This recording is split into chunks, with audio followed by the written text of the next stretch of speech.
Niki sing ngomong anak putune Kanjeng Nabi putus lu ben melek niku. Niki sing ngomong anak putune Kanjeng Nabi putus lu ben melek niku. Niki sing ngomong anak putune Kanjeng Nabi putus lu ben melek niku.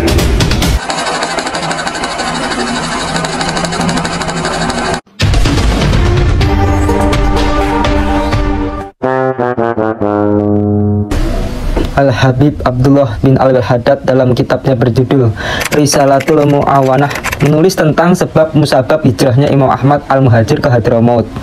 Beliau mengatakan Al-Imam Al-Muhajir Ahmad bin Isa bin Muhammad bin Ali bin Al-Imam Ja'far Shadiq ketika menyaksikan munculnya bid'ah, pengobralan hawa nafsu dan perbedaan pendapat yang makin menghangat, saling bunuh-bunuh membunuh, maka beliau hijrah dari negaranya Irak, dari tempat yang satu ke tempat yang lain hingga sampai di Hadramaut. Beliau bermukim di sana hingga wafat. Syekh Yusuf bin Ismail An-Nabhani dalam kitabnya berjudul Yadul Jannah mengatakan kaum Sayyid Ba'alawi oleh umat Muhammad SAW sepanjang zaman dan di semua negeri telah diakui bulat sebagai ahlu bait Nabi yang sah, baik ditilik dari sudut keturunan maupun kekerabatan.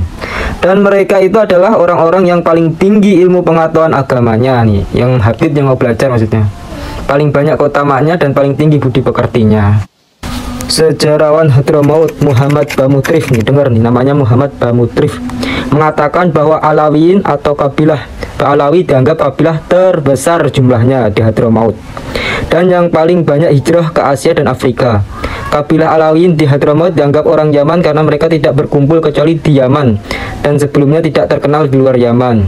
Jauh sebelum itu, pada abad-abad pertama Hijriyah, julukannya adalah Alawi, digunakan oleh setiap orang yang bernasab kepada Imam Ali bin Abi Thalib, baik nasab atau keturunan dalam arti yang sesungguhnya maupun dalam arti persahabatan akrab.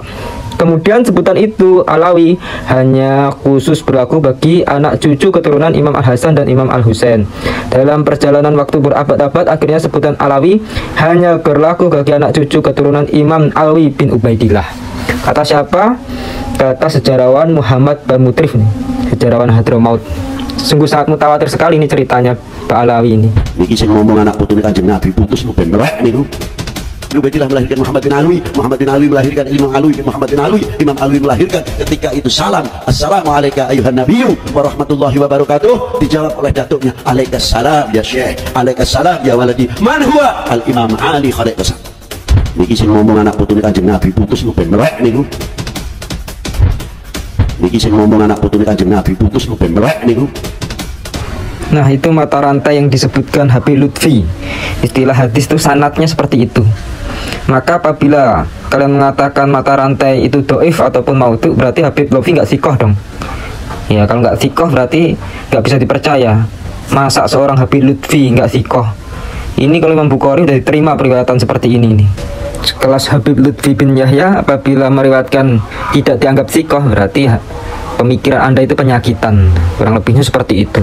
Syarat hadis bisa diterima ataupun syarat hadis sahih itu ada 3. Di antaranya ini, ittisalu sanad, sambungnya sanad, yang pertama awal. Yang kedua adalah tuh rawi, rawinya itu adil, ya, seperti itu. Yang ketiga tamam dobat, ingatannya kuat. Jadi setelah sambung sanadnya atau arti sambung ittisal di sini adalah setiap rawi dari rawi tersebut, dari binnya sampai ke yang disebutkan Habib Lutfi tadi. Terus yang kedua adil rawi-rawinya, artinya tiap-tiap rawi orang meriwayatkan yang ada pada sanad itu adil semua. Dan yang ketiga sempurna keingatannya, kedobetannya, maka itu udah termasuk kategori hadis yang sahih. Dan yang periwayatannya adalah orang yang sikoh, seperti Habib Lutfi, seperti itu. Maka apabila masih ngeyel aja, berarti ya menunjukkan bahwasanya kecerdasannya itu memang kurang, nggak belajar mustalah hadis, hanya belajar kitab alat. Makanya yang dicari adalah manuskrip. Kadang-kadang orang malas untuk menulis manuskrip. Karena apa? Karena udah sangat kuat hafalannya. Contoh Imam Abu Hanafi justru jarang menulis. Yang menulis itu malah santri-santri beliau itu.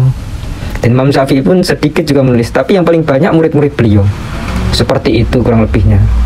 Jadi orang-orang yang menulis manuskrip itu karena satu, pertama hafalannya itu lemah, nggak dobet, jadi perlu untuk ditulis karena lemah hafalannya.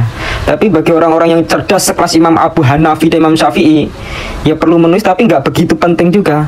Karena apa? Mereka itu hafalannya sangat kuat. Ya kalau mau mencatat ya kalian catat, wahai para murid-murid, seperti itu.